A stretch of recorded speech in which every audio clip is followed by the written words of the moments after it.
Graça e paz, queridos. Que bom que você está aqui com a gente nesse momento de louvor, de adoração ao nosso Deus. Eu quero deixar uma palavra da parte de Deus para os nossos corações.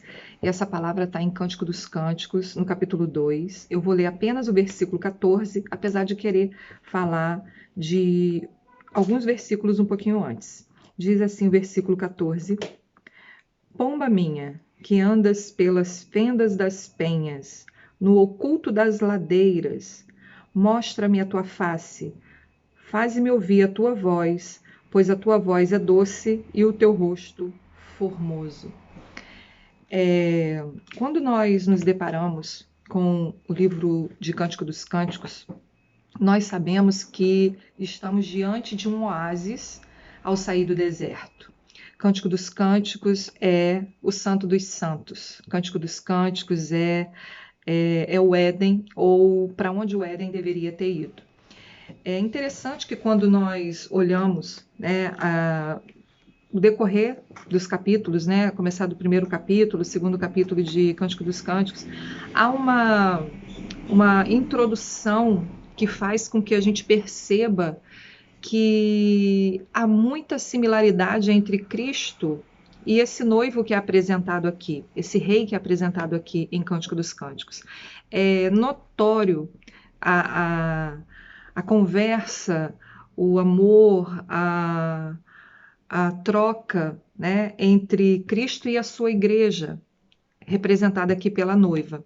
E é dentro dessa aplicação que eu quero chamar a tua atenção para alguns pontos muito importantes aqui para a gente meditar nesse momento. Primeiro, que há um interesse por parte de Deus em se revelar ao homem. Há um interesse por parte de Cristo em ser o nosso mediador entre Deus, e nós. Há um interesse, por parte de Deus em se fazer conhecer pelo homem. Aqui, a partir do versículo 9, a noiva está percebendo esse interesse do noivo e ela diz que esse amado é semelhante ao gamo ou ao filho da gazela. Ele olha por detrás da parede, ele está lá, olhando pelas janelas, lançando os olhos pelas frestas das portas, ou da porta. Como que é interessante ver que Cristo se fez frágil e se colocou próximo a nós, Ele está observando, meio que observando a sua noiva por detrás de uma parede. Essa parede aqui a gente pode representar a lei, A gente pode dizer que representa o nosso pecado, aquilo que faz separação entre nós e Deus, mas do outro lado está Cristo. É interessante como Jesus é a porta que Deus nos observa, Deus o tempo todo está observando a sua noiva pela fresta da porta. E é interessante que essa fresta, essa gradezinha da janela, a palavra usada aqui é harahim. Esse harahim indica que há uma luz que brota dessa fresta, há um brilho que cintila por detrás das frestinhas, dos buraquinhos da janela, no qual o noivo se mostra tão perto, tão próximo à sua noiva, que ele pode ser visto através do brilho dos seus olhos. Olha como Cristo está próximo de nós. Olha a proximidade de Deus para com a sua igreja, para com a sua noiva. Às vezes a gente pensa que Deus está longe de nós. Às vezes a gente pensa que Deus não nos vê. Deus, em Cristo, se faz muito mais presente do que você pensa. O Espírito de Deus habita em nós. Deus está no meio de nós. Deus está dentro de nós. E por isso nós podemos ficar seguros. No versículo 10, ele dá uma ordem para a sua noiva dizendo: levanta-te, amada minha. Levanta-te e vem. O que o noivo está querendo dizer para a sua igreja? O que Cristo está dizendo agora para você, meu amado? Que está na hora de sair do lugar de conforto, está na hora de você andar, está na hora de você se levantar, está na hora de você se despertar. Ele está perto, ele está tão perto que ele fala e você ouve. Agora, nesse momento, nós estamos aqui falando a palavra dele e você está aí ouvindo, entendendo a voz de Deus. Há uma inferência muito grande aqui, é um raciocínio muito pronto, muito concluído, né, sobre a questão do relacionamento entre Deus e a sua amada igreja. Quando ele diz, né, que o inverno já passou, a primavera chegou, as chuvas se foram, e está dizendo: olha, a gente já passou muito tempo juntos, nós estamos nos conhecendo há muito tempo. Aquilo que fortalece, que amadurece um relacionamento, nós estamos tendo. Então, perceba, o tempo de cantar chegou. É o momento da igreja perceber que o tempo de nós cantarmos chegou há 2020 anos atrás. Quando Cristo vem ao mundo, é o tempo de nós cantarmos e nos rejubilarmos. O tempo de cantar chegou, o inverno já passou, nós estamos seguros em Cristo e isso vai se concretizar na sua vinda ou na sua volta. É muito interessante, querido, quando diz aqui no versículo 13, acompanha aí, diz assim, ó, a figueira já deu os seus figos e as vides em flor exalam o seu aroma. Levanta-te, amada minha, formosa minha, e vem. A figueira já deu os seus figos. É interessante que lá na Judéia a figueira produz 2 vezes por ano, mas o ano todo a maioria das figueiras elas têm fruto. Algumas vezes estão verdes e no tempo próprio, na primavera, ele amadurece, mas a maioria das figueiras o tempo todo elas têm fruto nela. Daí talvez Jesus tenha amaldiçoado aquela figueira que mentia, né, farisaicamente com as suas folhas, apresentando ter um fruto que ela não tinha. Para a gente, isso tem uma aplicabilidade muito grande, porque nós devemos dar fruto, nós devemos florescer e frutificar o ano todo, ou seja, a vida toda. Nós temos frutos, ainda que verdes, ainda que não está no momento certo, na hora certa, não está no tempo de Deus, mas nós temos que dar frutos a vida toda, a nossa vida toda cristã tem que ser frutificada. Depois diz aqui que a vide ou as vides estão em flor. A flor da uva era usada naquele tempo para temperar o vinho, para fazer aquele vinho, tornar aquele vinho fino e mais caro. Então, aqui a palavra de Deus nos diz que está no momento da gente dar fruto, na hora de nós darmos frutos, e que nós devemos temperar a vida das pessoas, nós devemos dar um sabor especial às vidas. E aí chegamos no versículo 14, que diz: pomba minha, que andas pelas fendas das penhas, no oculto das ladeiras, mostra-me a tua face, faze-me ouvir a tua voz, pois a tua voz é doce, o teu rosto é lindo, é formoso. Parece que a noiva aqui andava em lugares meio escorregadios, né? Aqui fala sobre as fendas das penhas, aquelas frechinhas no meio da rocha. A gente sabe que o Senhor Deus, Cristo Jesus é a nossa rocha, mas parece que a noiva, ela queria se esconder nas ladeiras, né? Que chega a dizer no oculto das ladeiras, nos lugares mais altos, porque as pombas realmente fazem ninho nos lugares mais altos, porque elas se sentem mais seguras. Só que isso tem uma aplicação muito interessante para nós, porque fala que muitas vezes nós temos desejo de nos esconder do próprio Deus, vergonha de apresentar-nos diante de Deus, talvez por causa do nosso pecado, da nossa condição caída, né?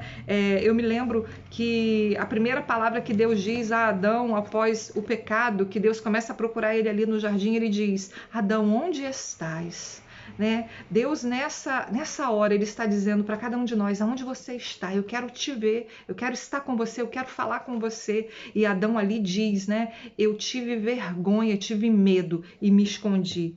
Querido, nós não precisamos ter vergonha do nosso pecado diante de Deus, nós não precisamos nos esconder por causa do nosso pecado diante de Deus. Não, nós precisamos sim nos arrepender desses pecados, chegarmos diante de Deus, sair do nosso buraco, né, do lugar em que nós nos escondemos, aonde nós não queremos a companhia de Deus, um lugar solitário, e nós podemos agora, por meio do sangue de Cristo, nos apresentar diante dele, aceitando esse convite para que a gente se mostre, porque o que o Senhor quer é que a gente se mostre a ele como a gente é. Ainda que esteja no momento que você não está bem, ainda que você pecou, que você errou, chegue com o coração quebrantado diante do Senhor. Diga para o Senhor: Senhor, eu me arrependo. Eu quero sacudir a poeira do meu pecado. Eu quero tirar a lama do meu pecado de cima de mim. Eu quero sair desse buraco que eu me encontro. Eu quero me encontrar com o Senhor. Eu quero que o Senhor acenda a luz no escuro da minha alma e me resgate.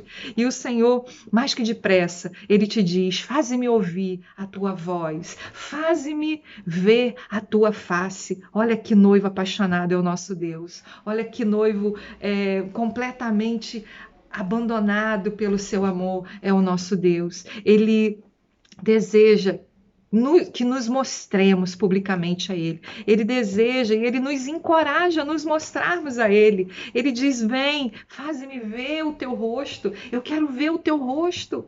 Eu quero que você se apresente diante de mim. Como que você vê o rosto de alguém? Você precisa estar perto, você precisa estar próximo dessa pessoa. É o que o Senhor está dizendo aqui. Se mostre publicamente a mim. Se revele a mim. Eu quero olhar você de frente. Eu quero ver do que você precisa. Eu quero que você contemple a minha glória. Eu quero que você sinta o meu perdão. Eu quero que você seja resgatado. Essa é a palavra do nosso Deus. Querido, isso é adoração. Quando nós nos colocamos diante do Senhor, quando nós nos apresentamos frente a frente com o nosso Deus, levantamos as nossas mãos para adorar, nós dizemos: Senhor, eu me rendo a Ti. Nesse momento, você está diante do Senhor, o seu rosto está diante da face do Senhor, e a face do Senhor é refletida até você. O brilho da glória do nosso Deus, ainda que entre as frechinhas da janela da eternidade, o nosso Deus nos contempla, e aí Ele diz: eu quero também ouvir a tua voz. Faze-me ouvir a tua voz. Meu amado, a nossa voz, ela pode ser ouvida de tantas maneiras. Ela pode ser ouvida através do clamor. Aqui está falando diretamente de oração. Aqui está falando diretamente de busca de Deus, de clamor. Há momentos que nós precisamos ouvir Deus falar, mas há momentos que nós precisamos nos achegar diante de Deus, nos rendermos a Ele e glorificarmos a beleza da santidade de Deus com palavras, com frases, com adorações, com cânticos. E é isso que nós estamos fazendo aqui.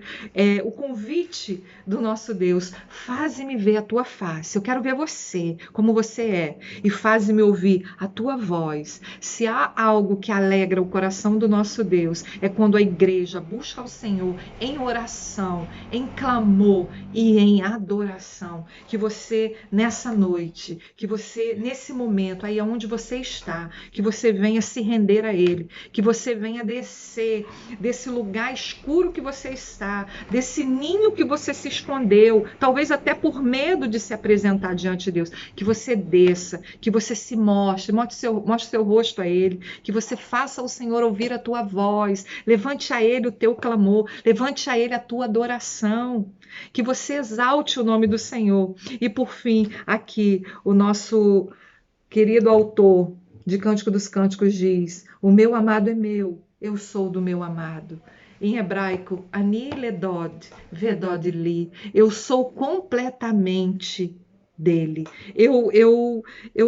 Não existe uma outra maneira mais absoluta de eu pertencer a alguém. É isso que ele está dizendo. A noiva está dizendo para o seu noivo: eu pertenço a ti. Eu sou totalmente sua. Eu sou do meu amado.